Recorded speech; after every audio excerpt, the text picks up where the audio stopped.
Diyan po nato tanan programa nga nidulot og kaayuhan sa katawhan diri sa Bukidnon atong ipadayon kay kini ato man ginabuhat para sa katawhan sa Bukidnon. So para maiwasan nato, ma-minimize nato, ipadayon gyapon nato ang atong 24 hours conduct of security checkpoints. I will assure you that on my leadership, we will not tolerate sa mga kabaro nato nga magbuhat og binuang nga makadaot sa ato ang uniforme. I-rest assured nga pangita atong paagi nga ang mga pulis dinhi diri sa Bukidnon walay suplado, buutan, matahuron ug maduulan sa atong katawhan. Mao na ato ang isa sa programa nga paningkamuton.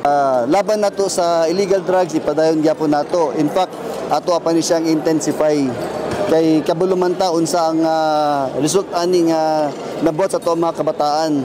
Di ba nga ang biktima gyud ani nga ato mga kabataan. So paningkamuton og manginahanglan gyapon sa inyo ang tabang nga ato ani siyang paningkamutan, i-intensify nato ato ang campaign against illegal drugs nga mawala na tungod kini sa ato mga kalsada.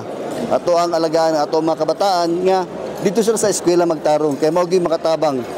Pag ang ato mga estudyante naka-eskwela mulambo kung asa sila nagpuyo. So magtinabangay ta nga ang ato ang campaign against illegal drugs ato gyud siyang seryosohon. For the meantime, tanawon sa nako ang kining performance ato mga station commanders kung kumusta ba ang ilahang pag-deliver sa ilang mga function.